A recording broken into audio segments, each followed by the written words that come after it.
For over 150 years, nobody dared to visit this Hawaiian island for a mysterious reason.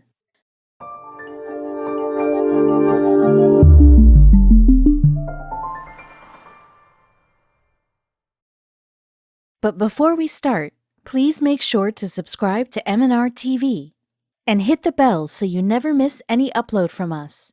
Also, leave a like right now. On the white sanded beach of Kekaha in Kauai, you will experience many breathtaking moments, like the intense blue of the Pacific, mouth-watering smell of the local barbecues with slow and soothing sounds of waves. But if you really want to see the beauty of the place, then you should wait until sunset, because only then you might see what most people aren't aware of. There is a forbidden island that no one is allowed to visit. What is that island, and what is the reason that humans are not allowed to visit it?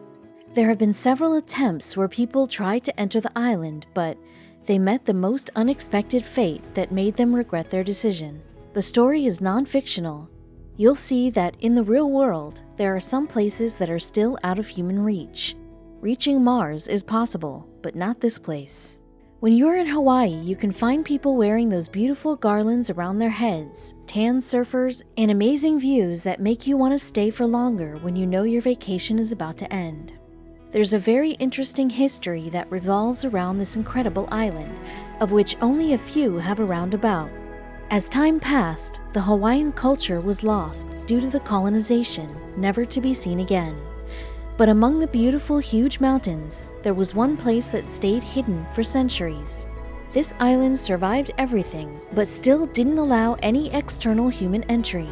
But why? You'll soon find out. 17 miles away from the coast of Kauai lives this forbidden island, which is also the smallest Hawaiian island. This island banned human entry some 150 years ago, and even today nobody has been able to set foot on this island. Because of the fact that nobody is allowed to enter this island, people gave it a name, the Forbidden Island. But what is the reason that we aren't allowed to visit this place? What lies between those huge forests and mountains that we aren't allowed to see? As time passed, the story of the Forbidden Island grew and spread all around the world. Just imagine the curiosity and frustration among the people when they found out that though we can reach Mars on Earth, there's still one place that is out of our reach. This island became the mystery that was impossible to solve. In movies, when Sherlock wants to solve some case, he goes to the scene to understand the depth of the situation, right? But this was the one place which neither had a start or end. There was no way to solve the mystery behind this forbidden island.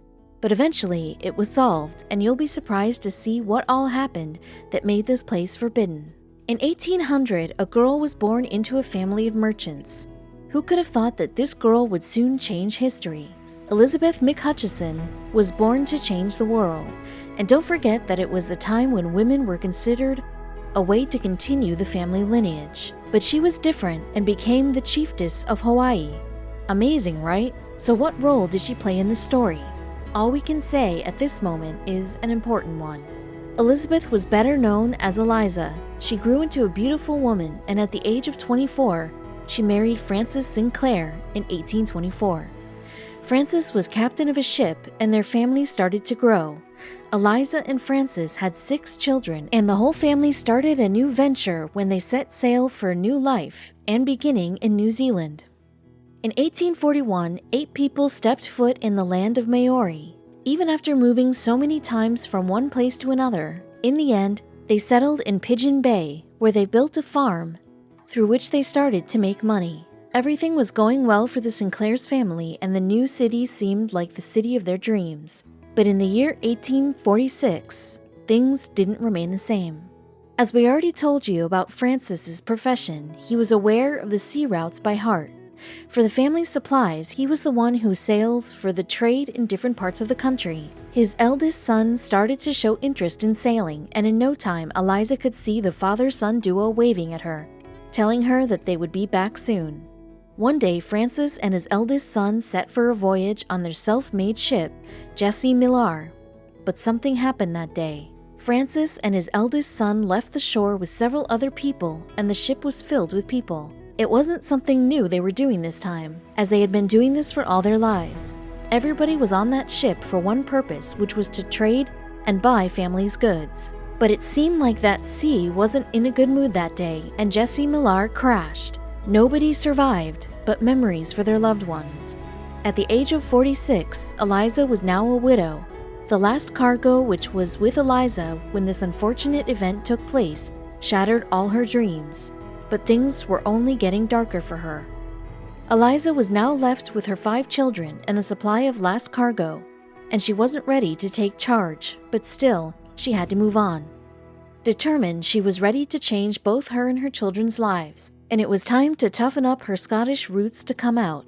Back in the 1800s, nobody saw a woman succeeding without her husband. Eliza was different, and she knew what was right for her, and what she did next was just extraordinary. People started to see her from a different angle. With 5 children by her side, Eliza started working on the farm in Pigeon Bay, which soon was thriving with happiness. She married off all her children and bought a ship for herself. She named her ship Bessie and was determined to make this work and swore to herself that she won't ever let anything happen to Bessie. It was time to make the history, and Eliza was ready to that. What she did next was something extraordinary that changed the fate of the island. Eliza married off her 5 children, and soon the children started having families of their own. And from 5, the Sinclair family was now a big and happy family. With one farm, she was able to support her 5 children, but now when the Sinclair clan was now a family of over 35 individuals, they needed more land to support everyone. And then Eliza decided that she will sell the farm and sail to the Pacific Northwest with her whole family and start anew. The new ship, Bessie, was ready to sail. In the year 1863, the Sinclair family was on the ship, ready to sail for British Columbia, where they were hoping to acquire a big new land for the whole family. After sailing the new ship to a new land, the family was excited and happy.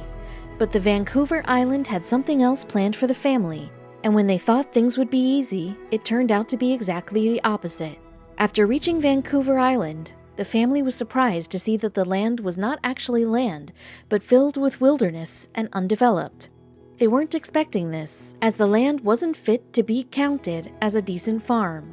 Eliza didn't lose hope. She came up with an idea. She thought of moving to California, but destiny had some other plans, and the family stepped into a place that nobody heard about. The place just came out in front of them, as if it was waiting for them. Soon, the mystery around the Forbidden Island was solved. But if it was solved, then how come no one was able to enter the island?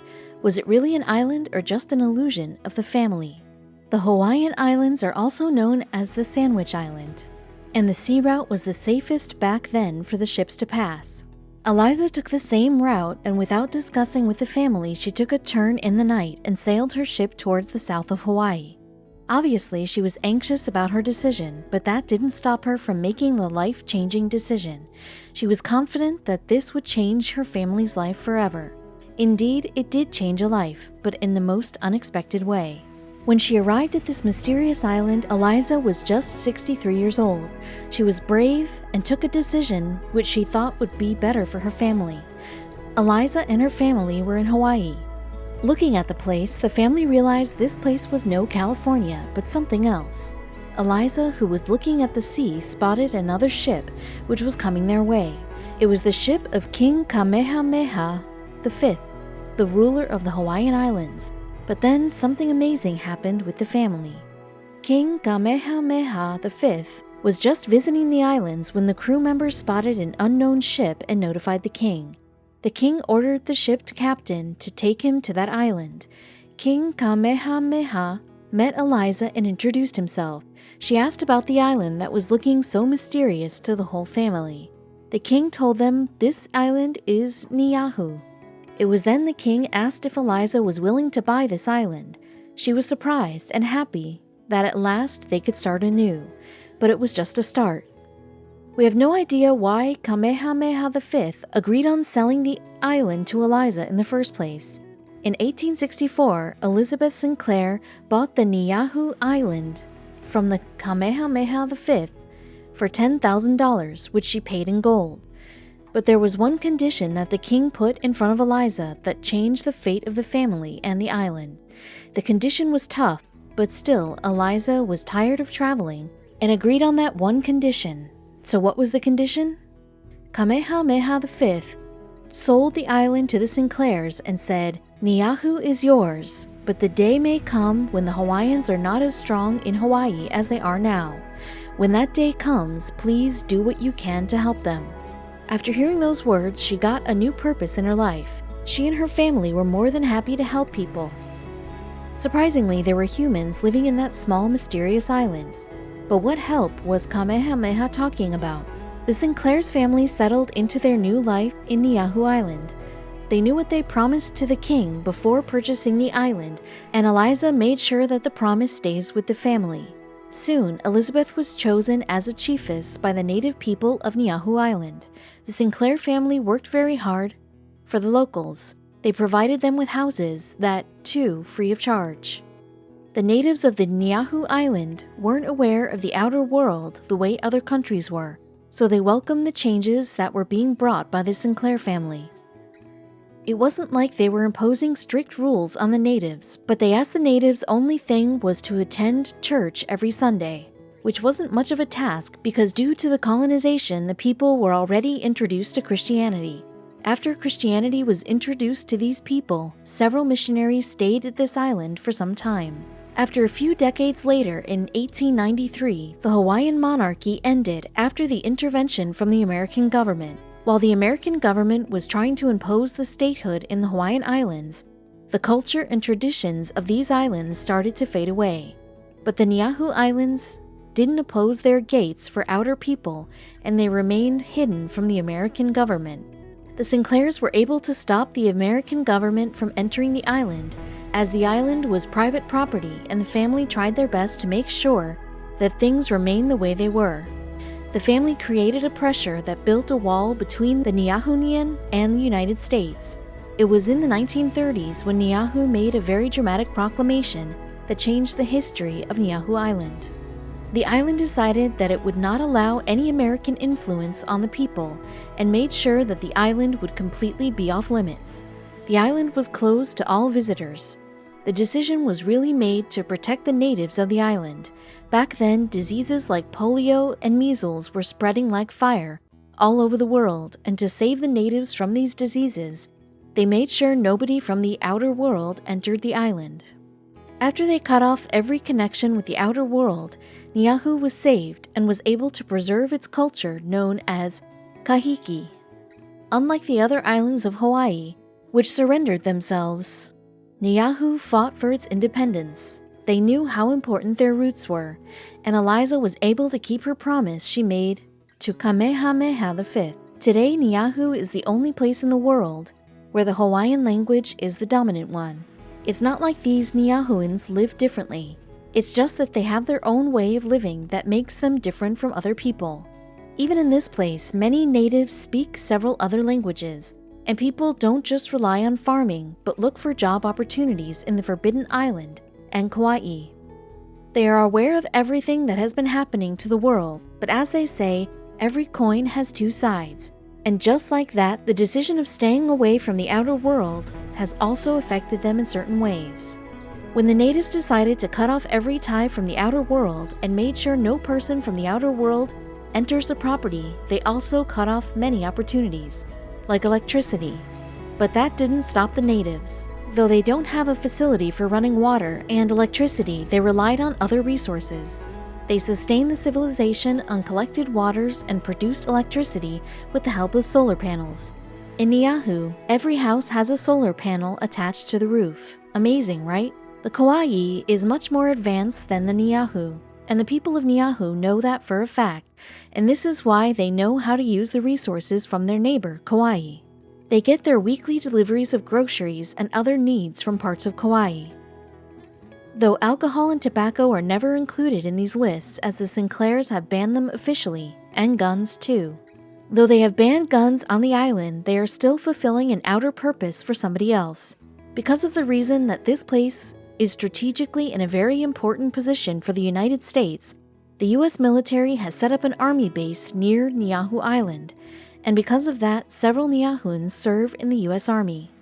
It's not just that the general public isn't allowed to visit the island, but even celebrities like Mick Jagger's request was turned down when he wanted to visit the island. He even said that he won't step in the island and will just take a look from above through his helicopter, but the Sinclairs didn't change their rules for anybody. Thanks to the Sinclairs, who didn't give up the island and kept their promise, which they made to Kamehameha V when they purchased the island. Even today, the island is the same as the day it was bought in the 19th century.